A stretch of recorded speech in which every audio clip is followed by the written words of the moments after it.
Hello, friends. Welcome back to this best Triala set series by Team Prep Zone. I remember this series was started exactly 30 days ago, and today we have completed 1 month of togetherness. So, like when I started the series, I was feeling so lazy यार कि कौन रोज सुबह उठ के set बनाएगा, set filter करेगा, solution डालेगा. See, when you talk about quant, it's much easier क्योंकि it's just one question.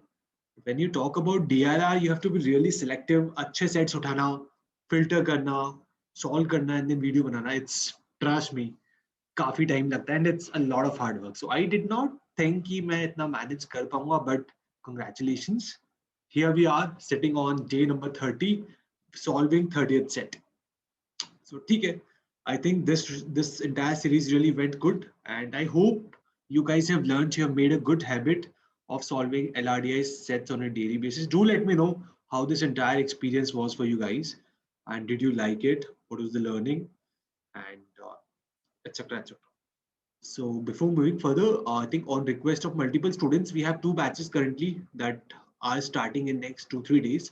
First is the batch 2 that is starting from April 15, and this batch is going to be again a personalized batch. Will only take 40 to 50 students. It will cover everything: quant, DLR, verbal, everything at the most affordable price that you will get everywhere. Okay, so if you want to check that detail, you can refer that. You can either join our Facebook group or you can ping me for this detail. Alternatively, we have also launched a course for the students who are doing self preparation. So क्या होता है ना, self preparation में you need guidance, motivation, mentorship. अभी सब अच्छा चल रहा है, एक महीने बाद things change, and that is the turning point for you. We have seen students जो whom we expected कि यार 100 लाएंगे, 99.99 लाएंगे, too fast and too much active in the month of April, May. April अच्छा हुआ, May अच्छा हुआ, but then by the time June comes, उनका मतलब ऑफिस में काफी टाइट शेड्यूल हो गया, घर पे कुछ इमरजेंसीज हो गई, motivation went down, they had a bad mock, and after that they had absolutely no one to contact to. तो ये सब ना हो इसीलिए we have launched a course. काफी सस्ता कोर्स है, it's just for 5000 rupees, which is nothing. मतलब इट्स हार्डली बिकॉज. एंड इसमें क्या होगा, you will be in constant touch with me. Weekly calls, mocks discussion, कैसे करना है, क्या करना है, पर्सनलाइज गाइडेंस, मेरे जितने भी स्पेशल वर्कशॉप सेशंस होंगे, you will have access to all of it. ठीक है, जो भी मैं फ्यूचर में डीएलआर सेट्स बनाऊंगा which will be only exclusive to the batch students, you will have access to it.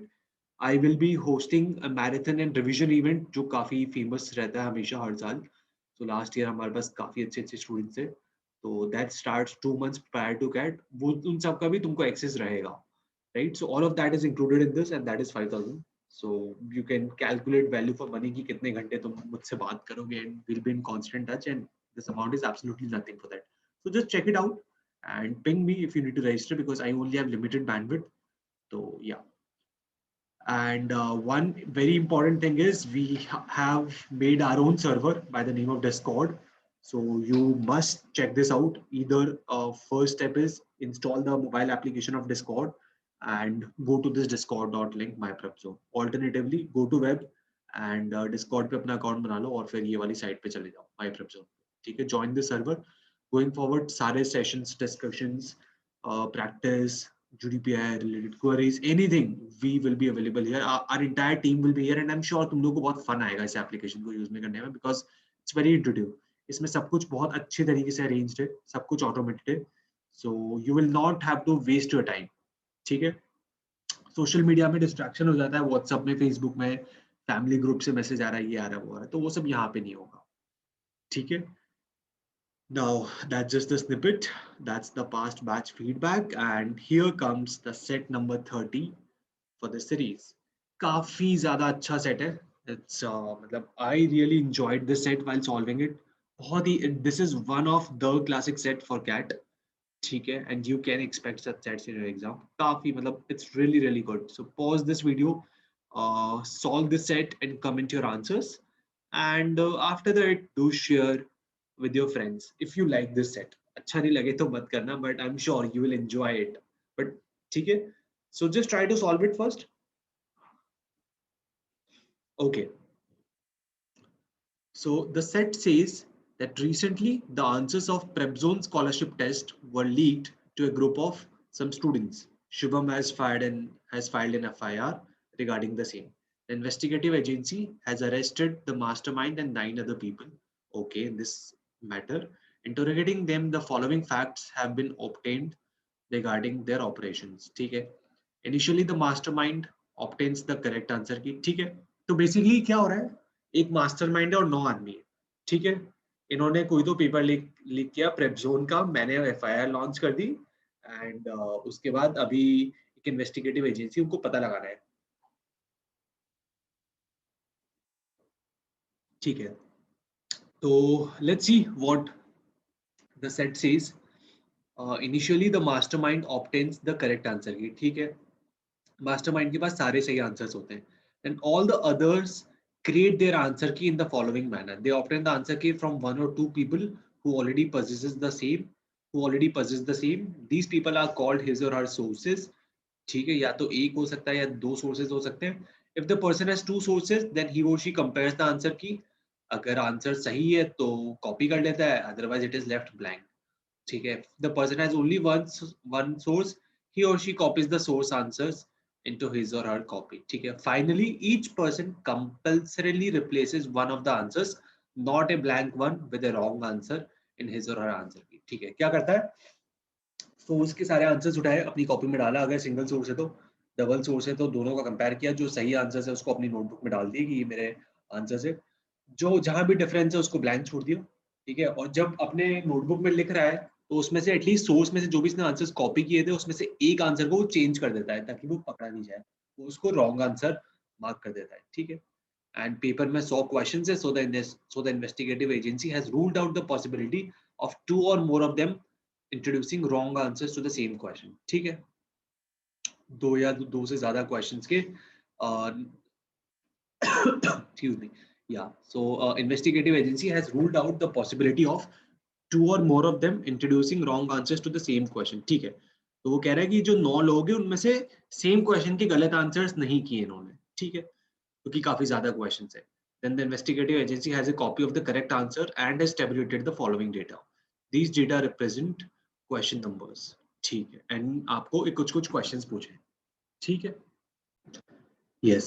So let's have a look at the questions कि what the question is trying to say me. मैं set समझ गया right कि क्या हो रहा है. एक मास्टरमाइंड है और 9 बंदे हैं. मास्टरमाइंड के पास सारे आंसर्स है. ठीक है. उसने अपने आंसर्स एक किसी को दिए, जिनमें 2 या 3 या 1 या जिन भी बंदों ने मास्टरमाइंड से एक्सट्रैक्ट किया है. तो मतलब ये तो मैं सिर्फ आपको एक सॉर्ट ऑफ एग्जांपल दे रहा हूँ कि व्हाट इज हैपनिंग है. जब भी मैं किसी भी सोर्स से एक्सट्रैक्ट कर रहा हूँ आंसर की, तो मैं उसमें से बस एक जो क्वेश्चन है उसका आंसर में चेंज कर देता हूँ when I am trying to frame my own answer की. ठीक है. This happens when I have a single source. अगर 2 सोर्स है तो ब्लैंक भी पिक्चर में आता है. ब्लैंक पिक्चर में कैसे आता है कि यार दोनों में से जो मिसमैच आंसर्स है उन सबको मैं ब्लैंक छोड़ देता हूँ. ठीक है. बाकी रूल सेम अप्लाई होता है. सो अभी क्वेश्चन देख लेते हैं. Which one among the following must have 2 sources. Okay. यहाँ पे 2 नहीं आएगा. ठीक है. Which one among the following must have 2 sources. Okay. How many people, excluding the mastermind, needed to make the answer keys before C could make his answer key? Okay, both G and H were sources too. Okay, then ठीक है. तो मेरे को ये पता चल रहा है कि मुझे निकालना क्या है. मुझे पहली चीज ये निकालनी है कि जो 9 बंदे हैं उसमें से किसने कौन सा रॉन्ग आंसर इंट्रोड्यूस किया. देखो, एक तो होगा जो रॉन्ग आंसर इनहेरिट होगा, या जो भी इसका सोर्स है, अगर सोर्स के आंसर रॉन्ग है, देन जो भी चाइल्ड नोट्स होगी, those notes will directly inherit the wrong answers. ठीक है. एक तो वो होगा. और दूसरा चीज क्या होगा, दूसरा चीज जो मुझे निकालना है कि यार सोर्स कौन है, मतलब मैं आंसर्स कहाँ से इनहेरिट कर रहा हूँ. ये दोनों इन्फॉर्मेशन मुझे निकालनी है. ठीक है. तो यहाँ से मतलब if you are not enrolled to prep zone, just something for your reference कि usually these type of questions जैसे आते हैं हमको पिक्चर आनी चाहिए कि यार एक दूसरे से इनहेरिट करना है. So this is a classic example of the topic routes and networks, जिसमें प्रॉपर ऐसा चेन बनेगा कि यार ए से बी गया, बी से सी गया, सी से डी गया. मुझे नहीं पता, बट काफी सोर्सेज होंगे क्योंकि एक के 2 सोर्सेज हो सकते हैं, 2 के 3 हो सकते हैं. So we will have to make a tree diagram बोल दो, या फिर उसको नेटवर्क डायग्राम बोल दो, या फिर यू कैन से चेन, है ना. You can say any of these 3 terminologies and you'll have to make that sort of mapping first of all and then figure out कि कौन किसको दे रहा है. Clear. We will cover this as a part of the batch as well. Don't worry if this is new to you. ठीक है, but yeah, stay with me. So मुझे basically पूरा mental map बनाना है कि यार कहाँ से क्या हुआ, right? मतलब see the only information that I have is we have a mastermind, right? एक mastermind है जिसके पास सारे answers सही है. I'm using Hindi language because I think there are few students who are more comfortable with Hindi, so I'll use English, which is a mix of English and Hindi. ठीक है, so we have a mastermind जिसके पास सारे answers सही है. Now say for example we have some person who inherits the answer key from mastermind, तो उसकी property क्या होगी? जो भी ये बंदा होगा, say for example this is some X person, ठीक है, जो भी ये बंदा होगा उसकी property क्या होगी? See he first thing is he is inheriting from only one source, that is the mastermind, right? So which implies there is no blank answers. क्योंकि blank answers कब आएंगे? Blank answer तब आएंगे when I have two sources and जो दो sources है उनके answers mismatch है. ठीक है, so whenever I see कि यार I have more than one sources and there are some mismatch, तो blank आ जाएगा उसकी जगह. ठीक है, which means classic example ले लेते हैं कि एक बंदा है रजत, एक है प्रशांत. ठीक है, प्रशांत के पास रजत के पास आंसर्स है 1 का A, 2 का से B एंड 3 का से C. प्रशांत के पास आंसर्स है 1 का से A, 2 का से B एंड 3 का से D. अभी शुभम यहाँ पे है, शुभम को इनहेरिट करना है रजत और प्रशांत से. ठीक है, तो शुभम जब भी इनहेरिट करेगा वो कंपेयर करेगा कि यार रजत एंड प्रशांत में क्या क्या सेम है. 1 2 सेम है, 3 सेम नहीं है, राइट? तो बेसिकली थर्ड को तो मैं ब्लैंक छोड़ दूंगा, राइट? और बिकॉज 1 और 2 सेम है तो मैं 1 और 2 इनहेरिट कर दूंगा. ए बी, 1 का A 2 B. But while I am inheriting मुझे एक जो क्वेश्चन है उसका आंसर चेंज करना पड़ेगा. ठीक है, विच इम्प्लाइज से for example I try to change the answer of T, तो मैं कर दूंगा कि यार 2 का आंसर इज ई, क्योंकि मेरे को एक सही क्वेश्चन का आंसर रॉन्ग करना है, right? That is the rule that is given to me and this will be my property कि थर्ड क्वेश्चन को मैं ब्लैंक छोड़ दूंगा एंड 1 को ए करूंगा एंड 2 को ई कर दूंगा. 2 को ई क्यों किया? क्योंकि एक क्वेश्चन को मुझे गलत करना था. ठीक है, this is just an example to make you understand कि यहाँ पे होगा क्या. ठीक है, so let's see here. First thing, जो भी मास्टरमाइंड से इनहेरिट करेगा उसमें ब्लैंक तो नहीं होगा, राइट? ठीक है, that is one property and because he is directly inheriting from the masterpiece जिसके सारे क्वेश्चंस गलत है, इसके पास सारे सही क्वेश्चंस, सॉरी सारे क्वेश्चन सही है मास्टरमाइंड के. सो whosoever he inherits the answers from mastermind, he will have all the right answers, but he will have to make one wrong answer, right? तो सब में से कोई भी एक क्वेश्चन को उसको wrong करना पड़ेगा, which means whosoever these people are who will inherit the answer key from mastermind, they will have just one wrong answer and no blank answer, which means A है ऐसा, D है ऐसा and G है ऐसा, right? Because these are the three nodes. So I can say कि M के जो answers है those will be inherited by say A. ठीक है, this is a mastermind. Say D. ठीक है, and let's say G also, right? ये तीन है. ठीक है, now while inheriting the answer key, A will have to make one answer wrong, right? He will have to compulsorily make one answer wrong, and I know A का wrong answer कौन सा है? 46, which means A ने 46 का wrong answer inject किया है in this chain. D ने 17th question का wrong answer inject किया है. G ने 25 question का किया, 25th question का किया है. ठीक है, so I'm done with A, D and G. Now let's see. ठीक है, these are the only three options. अब कुछ है. B is 46. तो now what I have to do is कि यार now whosoever inherits the answer from A, ठीक है, उसके पास 46 तो wrong answer होगा ही होगा. उसके अलावा जो भी आंसर्स वो यहाँ से inherit कर रहा है उसमें वो एक और wrong answer कर देगा, right? Which means if there is a person who only inherits from A, उसकी property क्या होगी? It will have two wrong answers and no blank answers. No blank answers will come because he is only inheriting from A. अगर वो A और D से करता तब may be blank आता, बट अगर वो डायरेक्टली A से ही कर रहा है तो कोई ब्लैंक आंसर्स नहीं आएंगे. ठीक है, and there will be two wrong answers including 46. So I can see that I have two person E and H, right? दोनों में कोई ब्लैंक आंसर्स नहीं है, दोनों में 46 रॉन्ग आंसर है. 46 रॉन्ग आंसर कब आएगा? It can only come if I am inheriting my answer from A. तो जो A का गलत आंसर था वो नीचे कैरी फॉरवर्ड हो रहा है, राइट? कहते हैं ना कि एक गंदी मछली पूरे तालाब को गंदी कर देती है. So it's the same example कि ए में जो गलत आंसर था 46 वो पूरा चाइल्ड तक जाएगा. ठीक है, which means here I must have E and here I must have H. ठीक है, तो मैं यहाँ ई लिख देता हूँ, यहाँ एच, और मे बी वाइस वर्सा. ठीक है, I will just write H here and I will write E here. It can be in any order, but मैं ई को यहाँ पे लिख रहा हूँ because I will need some space. ठीक है, and I know H will have to inject the wrong answer of question number 92 and E will have to inject the wrong answer of the question number 90. ठीक है, done. So I've done these. Now only things that is remaining is B, C, F and I. तो अब मैं relation ढूंढता हूँ. ठीक है, I में तो it is 27, मुझे नहीं पता अभी 27 इसने इंजेक्ट किया होता, 17, 46 and 90. ठीक है, so which means see blank answers are 17, 46 and 90, which means blank answers कब आएंगे? तुम बताओ मुझे कि when will I have blank answers? Correct. तो ब्लैंक आंसर्स आने की पॉसिबिलिटी सिर्फ तब है जब मेरे पास दो मल्टीपल सोर्सेज होंगे. राइट, दो सोर्सेज होंगे, विच मीन्स एक सोर्स तो डी होगा एंड सेकेंड सोर्स क्या होगा, बिकॉज 90 आ रहा है तो second source has to be E.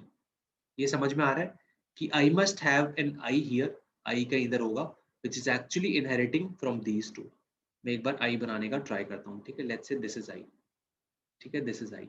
I is actually inheriting the answers of E and D because he is inheriting the answers from D. तो जो D का 17th wrong था, ठीक है, and because he is then inheriting from E, तो E में गलत कौन कौन से, एक तो 90 है जो E ने खुद ने इंजेक्ट किया है, और एक 46 है, राइट, जो इसके पेरेंट नोड ने इंजेक्ट किया था, which means E will actually have two wrong answers, where one is 46 and second is 90, and D will have one wrong answer. So I is going to compare दोनों के answers, right. तो 46, 90 and 17 में mismatch होगा, so he will just leave these questions blank.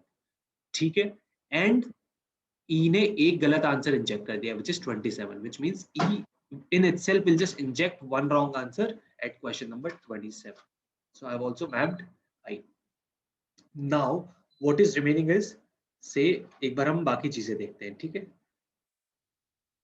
तो what all other things can I do? एक बार F देख लेते हैं. F is कि wrong answers 14 and 46. तो एक बार देख लेते हैं 46 और 14 कहाँ से आएंगे. 46 यहाँ पे, which means it has to inherit from 46, right? कहीं ना कहीं से तो fair. And 92 और 90 questions इसने छोड़े हैं. 92 यहाँ पे, 90 यहाँ पे. So the only way in which F can leave question 92 and 90 blank is if he inherits from H and I. तो 92 और 90 में mismatch होगा and he will leave it blank. And 46 तो पेन नोट से आ ही रहा है, तो 46 गलत में आ ही जाएगा and 14 will be injected by him. So I can very safely say that I must have an F here who has inherited the answers from H and E. 46 ऊपर से आ रहा है and 14 इसने खुद ने इंजेक्ट कर दिया होगा, तो F is also done. ठीक है, F is done. Now what is remaining is B and C. ठीक है, B कह रहा है 46, 90, 25. So 46, 90 and 25. So I can say कि B has to be someone who is inheriting the answers from E and G. I'm sure अभी तक तो आप सबको पैटर्न बहुत ही अच्छी तरीके से दिख गया होगा, right. B has to inherit answers from E and G. तो मुझे पता है G का 25 गलत है and E का 90 और 46 गलत है, राइट, बिकॉज 46 उसने पेरेंट से इनहेरिट किया है. सो ये तीनों को ब्लैंक छोड़ देगा एंड 46, 90, 25 को ब्लैंक छोड़ दिया एंड 96 इसने इंजेक्ट कर दिया. So I will just write a 96 here because he is injecting this wrong answer. Now the only option remaining is C, which is 27 से वो आ रहा है, व्हिच मींस 27 ये मेरा पेरेंट नोड होगा, 56 ये खुद इंजेक्ट कर देगा. ठीक है, एंड 17, 46 और 90 को वो ब्लैंक छोड़ेगा, right. This is what is given कि C will leave the question number 17, 46 and 90 as blank. ठीक है, 17 ये रहा, 46 ये रहा एंड 90 ये रहा. ठीक है, फेयर. सो ई कहाँ पे आएगा बताओ, because he has to leave these questions as blank, so E will be 17, 46 and 90, right? Correct. तो basically E को भी मैं C से ही मैप कर दूंगा, right? Sorry, like जो C है that will be mapped with D and I, D and E, right? D and E से मैप क्यों होगा, क्यों? See, this is exactly similar to what I've done in I, right? I में मैंने कहा था कि यार 17, 46 और 90 में blank answers होने चाहिए. सो मैंने यहाँ पे मैप कर दिया कि सिर्फ 27 एक इसने खुद से इंजेक्ट कर दिया। सिमिलरली जो सी हो रहा है, सी में 2 रॉन्ग आंसर्स हो रहे हैं, राइट, और 3 ब्लैंक है। करेक्ट। तो जो 3 ब्लैंक है वो सी, ये जो ब्लैंक है these are exactly same as जो आई के ब्लैंक थे, right. So it is directly just inheriting the blank. Even 27 जो है 27 आई का भी गलत है, the only additional is 56, right. So I can say कि सी इज नथिंग बट उसने आई की सारी प्रॉपर्टी को इनहेरिट कर दिया except one. I hope this is clear to you, right? The only way in which he can have two wrong answers is एक वो मतलब parent node से inherit कर रहा होगा, which means parent node has to be the node जिसके पास 27 है, which has to be I. So I can say कि यार I से एक node जा रही होगी which will say map to C and C will inject question number 56 as wrong. तो 56 गलत हो गया, 27 parent से गलत आ ही रहा है, ये दो हो गए गलत और बाकी 3 blank छोड़ दिए। 3 ब्लैंक ऑलरेडी आई ने छोड़ रखे थे, राइट। तो वही 3 ये भी ब्लैंक छोड़ देगा because C has to essentially only copy the answers of I, ठीक है, बिकॉज सिंगल सोर्स है। So this completes my entire table. काफी सिंपल थी if you just do it in a proper and a structured manner, ठीक है। Now let's have a look at the question. Which one among the following must have two sources? A, B, C, D. A, B के 2 sources है, C का single है, D का single है, so the answer has to be B. How many people needed to make the answer key before C could make his answer key? Now let me just change the color. I will use say blue color.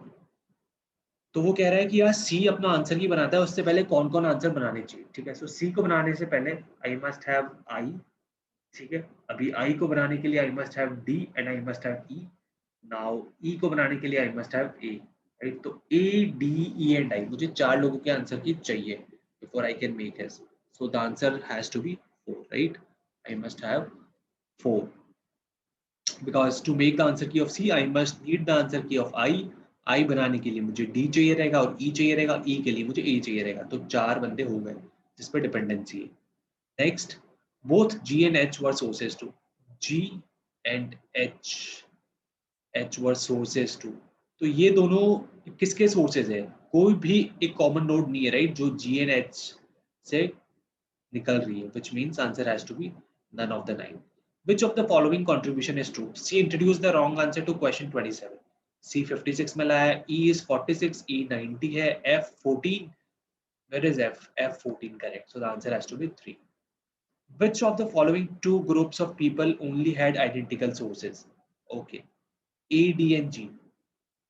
A, D and G, they have identical sources, which is mastermind. Then E and H have identical source A, which means both 1 and 2 has to be my answer. Again, this was an advanced set. If you were able to solve it by yourself, heads off to you. कि इसमें what matters is this thinking कि इस set को मुझे route and network से बना के solve करना है. This is something that you will learn by practice. ठीक है, ऐसे set हम लोग class में काफी करेंगे so that you master this concept of route and network. तुमको पता होना चाहिए कि कौन सा method apply करना है in a set.